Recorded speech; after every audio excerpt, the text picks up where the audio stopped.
Good morning, good afternoon, good evening दोस्तों। Kevin Lopez back from personal tutor, standard 11th geography playlist आप लोग देख रहे हैं।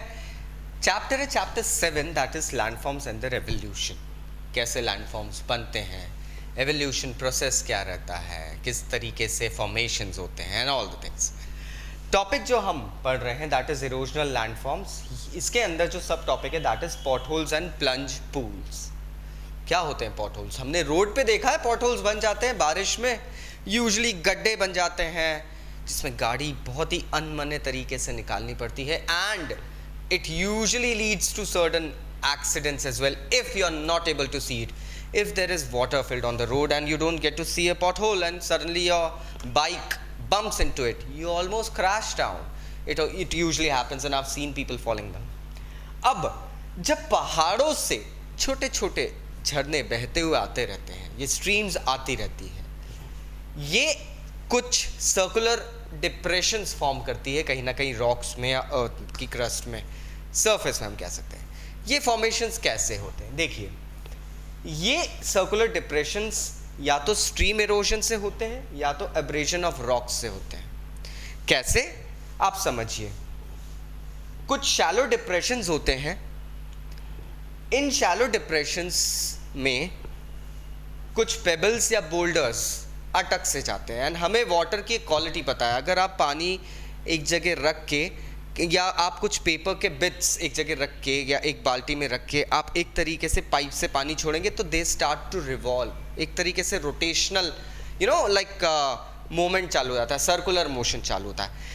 अब पानी का प्रेशर इतना रहता है दोस्तों कि ये जो बोल्डर्स और रॉक्स होते हैं they actually form a rotational motion, जैसा कि आप यहाँ देख रहे हैं। ये रोटेशनल मोशन जो होता है ये ग्रेजुअली रॉक के डिप्रेशन में स्ट्रीम इरोजन क्रॉस करने लगता है। अब स्ट्रीम इरोजन के साथ में थोड़ा सा ना रॉक का अब्रेजन भी होता है। अब्रेजन मतलब रॉक की घिसाई भी होने लगती है और ये अब्रेजन्स यूजुअली बन जाते हैं पॉट होल्स। यहाँ हम देख रहे हैं ये पॉट होल्स कुछ फीट से लेके कुछ मीटर तक बनते रहते हैं क्योंकि कांस्टेंट वाटर का एक लाइक फ्लो बनता रहता है। अब अक्सर हम ये देखते हैं कि ये जो पॉट होल्स होते हैं, बहुत सारे ऐसे पॉट होल्स अगर आसपास बन गए so they get large and they mingle. इनका इंटीग्रेशन जब होता है तो वैलीज फॉर्म हो जाती है। सो नाउ यू नो, अब इस प्रोसेस में ऐसा नहीं है ये एक महीने या एक सीजन में हो जाएगा। No friends, this takes almost millions of years. एक सेकेंड टाइप के और फॉर्मेशंस होते हैं जिन्हें हम प्लंज पूल्स कहते हैं। प्लंज मतलब कूदना, डुबकी लगाना। फॉर एग्जाम्पल लेट्स सी, ये जो वाटरफॉल्स होते हैं इन वाटरफॉल्स के जो बेस होते हैं यहाँ पे भी ऐसे लार्ज पॉटहोल्स बन जाते हैं दोस्तों। लेकिन इन पॉटहोल्स का फॉर्मेशन वाटरफॉल्स के पॉटहोल्स से बहुत अलग होता है दोस्तों।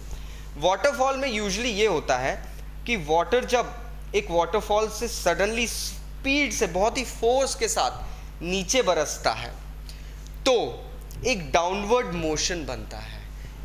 इस वाटर के साथ में बहुत सारे पेबल्स, बहुत सारे लाइक ऑब्जेक्ट्स और कुछ चीज़ें, जैसे हम ये पेबल्स कह सकते हैं, ये पेबल्स होते हैं, बोल्डर्स होते हैं, रॉक फॉर्मेशंस होते हैं, ये सडनली नीचे आते हैं। जब ये पेबल्स नीचे आते हैं दोस्तों, तब जो बेड रॉक है जहाँ पे वाटरफॉल लाइक बेस बना रहा है वहाँ पे सडन फॉर्मेशंस होने लगते हैं। ये जो फ्लोर है ये डीप होने लगता है और इस डीपनिंग के प्रोसेस को हम कहते हैं प्लंज पूल्स बनना। ये प्लंज पूल्स बनते हैं। हो सकता है यहाँ पे आपको थोड़ा सा हाइट मिल जाएगी, लेकिन एग्जैक्टली वाटरफॉल के जस्ट नीचे डेप्थ थोड़ी सी ज़्यादा रहती है क्योंकि ऊपर से बहुत सारा डेब्री है, स्टोन है, बोल्डर्स है, यूजुअली गिरते रहते हैं। इसलिए रेनी सीजन्स में स्पेसिफिकली वार्न किया जाता है डायरेक्टली वाटरफॉल के नीचे ना खड़े रहें क्योंकि ऊपर से बहुत सारी डेब्री या बोल्डर्स सडनली कभी भी फ्लो होके आके गिरना शुरू हो सकते हैं दोस्तों। उस वक्त the situation becomes quite hazardous. अब ये जो वाटरफॉल्स होते हैं ये भी एक तरीके से ट्रांजिटरी ही होते हैं नेचर में दोस्तों। मतलब एक अगर आप कह रहे हैं कि सिर्फ यहाँ पे इस रीजन पे अगर एरोजन हो रहा है तो नहीं, दिस पॉइंट जहाँ पे सरफेस से वाटरफॉल क्रिएट होता है उस पॉइंट पे भी बहुत सारा एब्रेजन होता है. So this point actually starts to go ahead and get eroded. ये जो इरोजन का लेवल होता है दोस्तों, यहाँ पे अब वाटरफॉल का फ्लो डायरेक्टली ऐसा हो गया. और ये आप देख रहे हैं, ये जो मूवमेंट रहता है वाटरफॉल का, it recedes. So once this movement starts to recede, it actually goes ahead and create a new formation. Waterfall का एक नया फॉर्मेशन शुरू हो जाता है दोस्तों. ये जो नया फॉर्मेशन होता है, ये जो टॉप फ्लोर होता है वाटरफॉल का, ये उसको कई मिलेनियास के बाद लगभग इस लोअर लेवल पे लाके मिला ही देता है.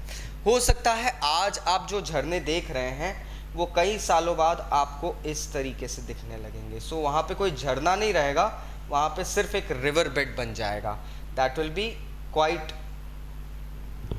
Changed. So enjoy the nature. That's all I would say. Because who knows, a few millennium years after now, you won't be able to see the waterfall that is your favorite picnic spot.